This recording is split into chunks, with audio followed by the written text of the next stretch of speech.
What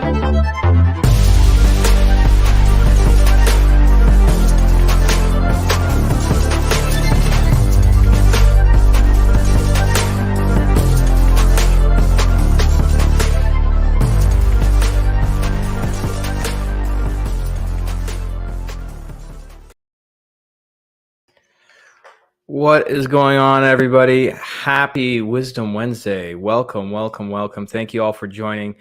And of course, as always, we're going to be doing some fun stuff as always. We are live across YouTube, Twitter, Facebook, LinkedIn, and of course, our fantastic audience over on Zoom, which we are launching at the moment. Sorry for the delay. Recording in progress. There we go. Fantastic. Great. Thank you all for joining. And yep, looks like everything is working beautifully. So thank you all for that. So trying my best to keep the show on a roll. Couldn't see you all last week. But as always, I got to give the people what they demand. And they said, hey, why did you miss that week? So we had some issues that came up, some technical difficulties here at the house. But nonetheless, I am back. All right. We got a lot of people across all platforms, Zoom as well. Fantastic. Thank you all for joining. So I want to cover some topics today, just to some interesting topics that have come up in our industry, and of course, as always, take some questions and comments. So first of all, as always, as I always do, you're not new to the show. You know exactly what I'm going to ask. Twitter, Facebook, LinkedIn, and YouTube. Go ahead and drop in the chat. Tell me where you are joining from. I want to hear what city you're joining in from. And as always, those of you on Zoom, you can drop in the chat what city you're joining in from. You can't do any emojis, unfortunately. But if you're on another social media platform, show me some emojis, show me some love, show me that I'm doing a good job and you're enjoying the show. So as we get into it, one of the topics that came up last week, which the podcast will be released soon, is this concept of sales and sales awards, right? Should reps be posting awards, right? And that's definitely not it. Here we go. Should reps be posting awards on LinkedIn? That was the big question, and I had Dr. Vinod Dasa on, as well as the Mad Device Rep. So those episodes are out online, but I'm going to send an email blast to everybody for that. But you can search on Spotify, podcasts, Apple, YouTube to find them. And we had some really interesting discussions. Now, the thing that happened that I found to be fascinating was that the Mad Device Rep, when he ran a poll, and the poll went, about 1,000 people chimed in. The vast majority of people, and I'm going to repeat those numbers real quick, the vast majority of people did not feel that it was appropriate for people to post. So here is the stats. So in terms of quota achievement is not post-worthy on LinkedIn. 95% of them said no, that it's not worthy of being posted on LinkedIn. Surprising, right? Year-end sales numbers should not be posted. 91% said no, they should not be posted. Year-end sales awards, should they not be posted? 68% said no. So a large majority of sales reps feels like you should not be posting these things, right? They're not worthy of a LinkedIn post. Now, I'm wondering in the chat, all right, we got some people from YouTube. Thank you, YouTube. Good to see you all. The question I think that's important to ask is this actually worth doing? And I think the answer is yes, it's okay, but within context. One of the things that Dr. Vinod Dasa talked about is that, they missed the class in residency that teaches you how a salesperson is compensated. So, for a lot of people who are residents or physicians, a lot of those posts are out of context, right? And so they don't know what exactly it means. And so I think that's why it's very important to be mindful about when you post. My thing, and I see the emojis coming up. Thank you, whoever's doing that. I can't see who, but I love the emojis. Keep that coming. Um, I think what's important is that it's okay as a salesperson, in my opinion, if you post that you won an award. There's nothing wrong with that. Working hard. Like I would say, there's some really hard sales jobs out there. I don't know of one that's more difficult than medical sales, and here's the reason why. One is that it's a very physically demanding job. You're driving all over the place. You're covering cases. It's very physically demanding. You spend a lot of time away from your family. Um, and you're selling to probably the most educated and skeptical customer on planet Earth, which is a doctor. And you're not selling them on a business tool or something. You're selling them on something that they went to school for. They spend the last 2 decades training in, and you're trying to change the way they do things. So, no, make no mistake about it. While I make a lot of critiques of our industry, this is a very tough job. I laugh when I hear people in SaaS complain how difficult it is. I'm like, if you think that's difficult, come sell a medical technology to a surgeon who's been doing a procedure the same way for 10, 20, 30 years of their career and getting them to change. That takes skill. That takes skill in my opinion. Um and so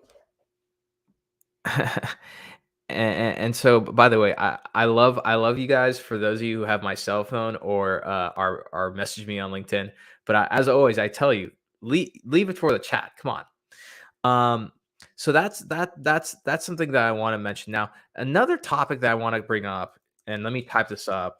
Um, uh,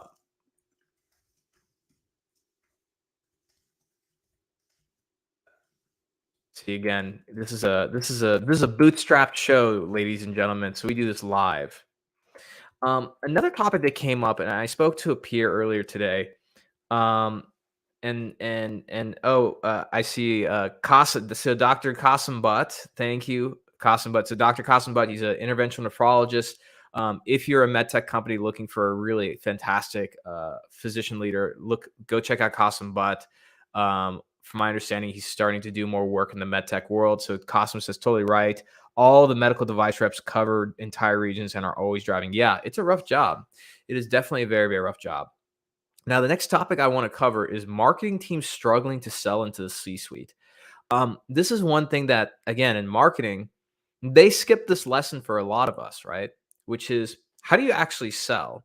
I think personally, I still believe that some of the best marketers that I know carried the bag, or at least were in some kind of sales position at some point, one time or another, right? And um, you know, when you're a marketing team, one of the most common mistakes a marketer does in our industry is that they forget to sell themselves internally, which is selling to the sales team, to the C suite, to the rest of the organization. Like, what the hell is marketing doing and what are they accomplishing, right? I think that's number one. Number two, though, is that when marketing teams set themselves up for failure is because of the way they decide to present things to the C suite.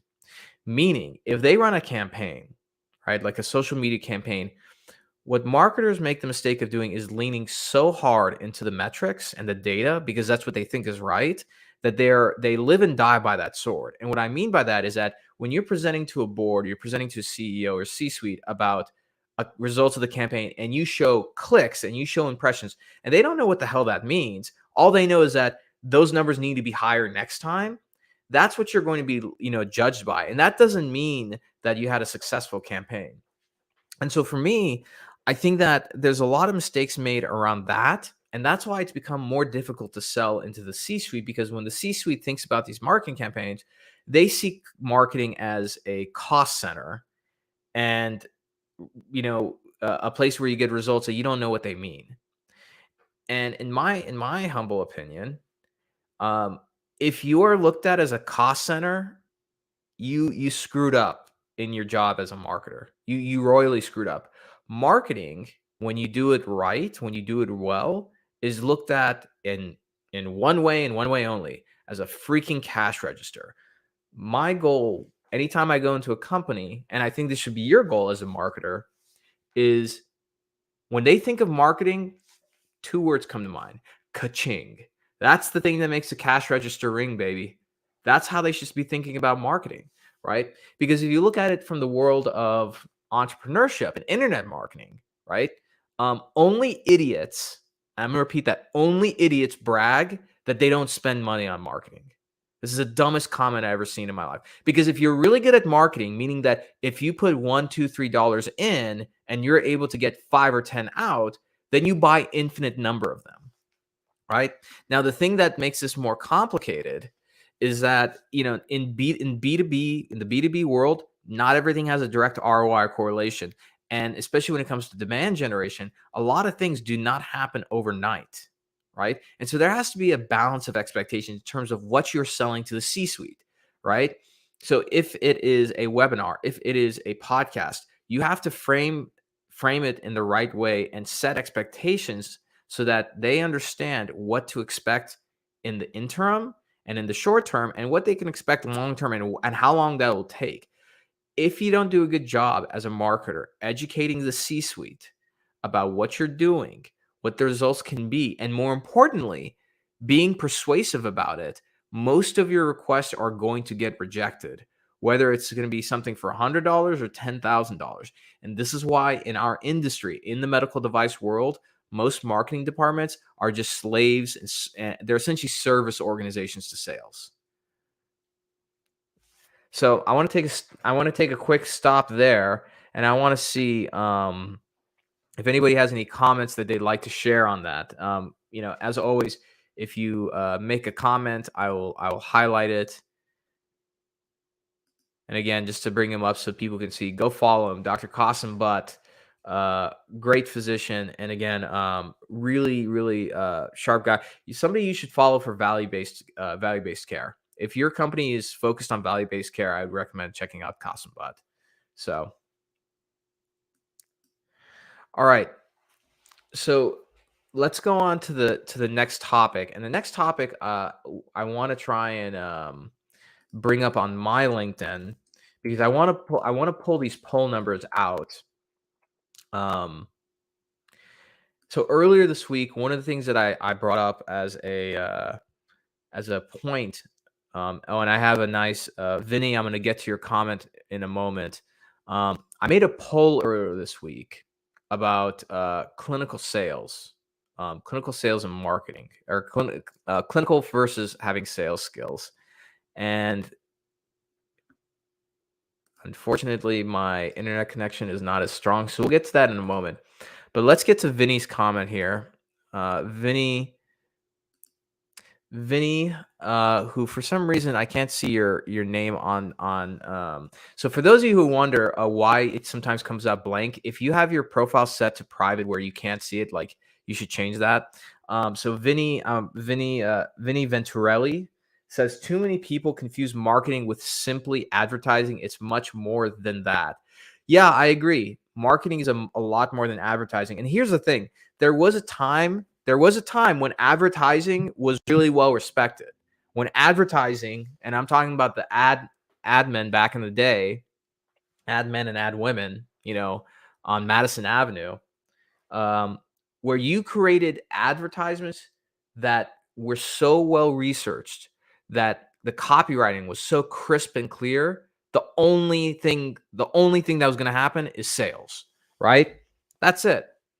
Now, that has evolved over time and turned advertising literally into, a competition for art. Nobody cares about that. Nobody gives a shit about how many awards your agency wins, or whether or not, like, you get a design award. Who cares?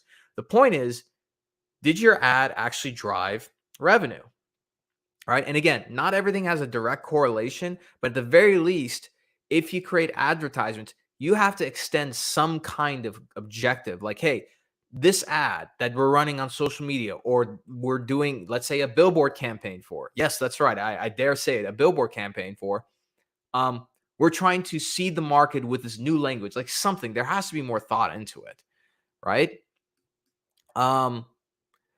And again, Vinny's point, which I totally agree, is that there's more to just marketing than advertising. There's segmentations, product life cycles, etc. Yes, I totally agree. And earlier today on Twitter, with one of my one of my buddies and mentees, Henry Peck, we had a little bit of a disagreement, but then I think I brought him over to my side.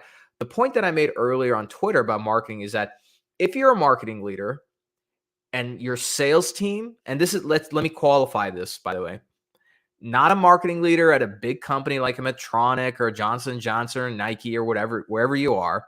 I'm talking about your marketing leader at a startup, a Series A, B, or C company, right? And you have a sales team of no more than 20 or 30. As a marketing leader, or even as a marketing manager, if the sales team is not asking you, let alone demanding, that you join their initial product conversations to tell the story of the company, to help with the demo, right? Because you're so damn good at it, you screwed up. You screwed up. And again, yes, it is important. Yeah, a salesperson needs to know how to do that. But my point is that to be a great marketer, you have to be good at sales. I really don't care what chief marketing officer at XYZ company says. If you cannot sell, you're not a good marketer. End of story, end of discussion. If somebody disagrees, I'd love to hear from you. And actually, I bring people on live. So if you're on Zoom, you can raise your hand. Or if you're on this stream, just say, hey, I'll come on live. I'll send you a link right now to your LinkedIn, and you can come on. Because when you think about it, marketing is an accelerant to sales. That's what it really is. And to actually do that well, to accelerate something, you have to know what gets something into movement. So for me to accelerate sales, I actually have to know what it takes in order to sell. So the best marketers, in my opinion, they also know how to sell, right? Let me take a break there and see what comments do you have? Questions, comments, insights. And while I do that, let me go to my LinkedIn and let me bring up this poll. And something that I'm going to put together for our industry. Let's see. Here we go.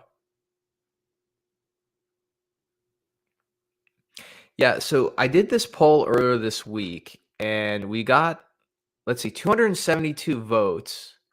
272 votes, and the question is, what experience would you hire for in medical sales? And you have to pick one or the other. Strong clinical and no sales, or strong sales and no clinical. And right now, uh, interestingly enough, it's 51% is saying strong clinical and no sales. 49% is strong sales, no clinical. Now, those results, this is not exactly a scientific poll because there are people who are neither in sales or clinical who have voted, I think. But the point is that either way, there's confusion about what is important, right? And in order to be good at something, there should not be any confusion about this. The reason why I pose this question is that I want to know what our industry, being the healthcare industry, what do we think we're actually good at? Do we think that we can train up to standards somebody on the clinical side, but we need to hire somebody who's strong in sales, or vice versa? And that the poll results from that, which right now is over 272 votes, tells me that we don't know. So it's 272 votes. There's 11,000 views on it, right? And that tells me that there's confusion about what we're good at. And I think that not, and this is not just in our industry. I would say this is in a lot of industries across the board. A lot of industries make this assumption that if you've been doing sales for a few years, you are competent as a salesperson, especially if you've won awards or you hit quota. And what I would argue is that that's true, except that there's variables involved. This is the thing that we make the mistake of, and this is a flaw of the human mind and a cognitive bias, is that when we see success, we assume it's because for no other reason the person's just really good at what they do. Right. And we do not take into account all these other variables. So, for example, if you want to hire a salesperson, you're like, hey, this person has hit quota every quarter at all their companies. Okay, well, what were they selling? Were they selling something that had an annual contract value less than $10,000? Right. And where were they selling? Were they selling to extremely difficult, sophisticated, skeptical customers like physicians, or were they selling to, like, a local grocery store, right? And not to say that those things are one's better than the other, right? The other thing is, like, what stage was the company at? Because if there's a salesperson, they're hitting quota all the time, and they've been in nothing but startups, that's impressive. If the salesperson has been in, like, massive companies that have really well established brands, not as impressive all the time. Again, it depends on what they're selling, right? You can have a clinical salesperson who's, like, killed in quota, but it's partly because they're in a region where their surgeons that they cover are all top producers, and it's really just the nature of, like, how busy the surgeons are in the hospital. So the salesperson, aside from just showing up and, like, processing orders, didn't do much. And this is an interesting thing I want to dig into. Many people don't realize this, but, like, have you ever wondered why, like, if sales is such an important thing, right? It's a very complicated job. It's a very difficult job and hard to hire for. I think hiring a salesperson, a good salesperson, it's like trying to draft a QB in the NFL. Like, and if, for those of you who don't watch football, drafting a QB is difficult because, unlike every other position, there's not a lot of metrics out to say a QB is going to be successful. You can find a QB who's, like, really, really tall and fast, right, and has all these great stats in college, and they suck as an NFL QB. How many Heisman winning cute quarterbacks or national champion quarterbacks from college went to NFL and just flopped? A lot of them, right? Tom Brady, the GOAT, right? He wasn't even drafted first round, and everyone passed on him because he was too short, and they this and that, right? And so I think it's the same thing with salespeople. So again, why is it that sales, you don't see it as a course in university or even a degree, but marketing has a degree? Why is that? Why is that? The reason why is that when I want to say it was Peter Drucker, came around and then decided, like, okay, this thing with Henry Ford. Henry Ford had 8,000 direct reports, by the way. Everyone in the company reported directly to Henry Ford, okay? And Peter Drucker came around and said, this doesn't make sense. There's all these, like, intricacies in an organization. It has to be segmented in certain ways, so on and so forth, right? And so then things get carved off, and then you have marketing. The moment that marketing had its own budget, which was for advertisements, it became like its own segment of career. So that there are things that needed to be taught to it, how to manage a budget, all these different things. And then it became a university course, right? And program and degree. Sales, I mean, barely today, right? You have some universities starting to have some sales courses, which, by the way, with all due respect, if you want to be a salesperson, don't go to university for that. That's a big freaking waste of money. Just my personal opinion. But I think that's the reason why. And because of this lack of structure and education around sales, it's the same thing you see in industry, which is people just hire, they use these anecdotal approaches when it comes to hiring a salesperson, right? And so there's so much variability with when you get a salesperson. So those are my thoughts, at least on that topic. Questions, comments. Let's see, what other comments do you have? And again, as a reminder for everybody, you can watch this episode. Just check out the State of Demand. Sorry, that's Chris Walker's show. We're the State of Medtech. And yes, because of that Freudian slip, which, by the way, I publicly said it on his show a month ago. I did steal that idea from Refined Labs. Hey, great, as the saying goes, good artists copy, great artists steal. I stole that idea. I love that name, the State of Demand. And if you haven't checked that out as a marketer, I do recommend checking out that show. But yeah, we are the State of MedTech. So this episode and all the other ones can be checked out on our YouTube channel. Be sure to go and subscribe and turn on notifications. We do have a podcast as well. Damn good podcast, I gotta say. So with that being said, those are the main topics that I have. I don't have any guests tonight. We're going to have some more guests in the future. As you know, we did a fun one last Friday. So those are the main topics. Let's see. Any comments, any questions? Anybody want to cover anything? Let's see. Going once, going twice, going thrice. Let's see. What I do love, and I want to give a shout out. So LinkedIn, we do have a good audience there, but we've seen our audience grow on at least on live and the recordings on Twitter and YouTube. We really appreciate that. Facebook is starting to get there little by little, but the Twitter and YouTube crowd, we greatly appreciate you. Uh, Wish I could see more comments from you guys, but hey, that's totally okay. The fact that you guys are watching, I greatly appreciate it. So, anyways, I'm going to call it there. Thank you very much for joining as always, and we'll see you next week. Bye for now.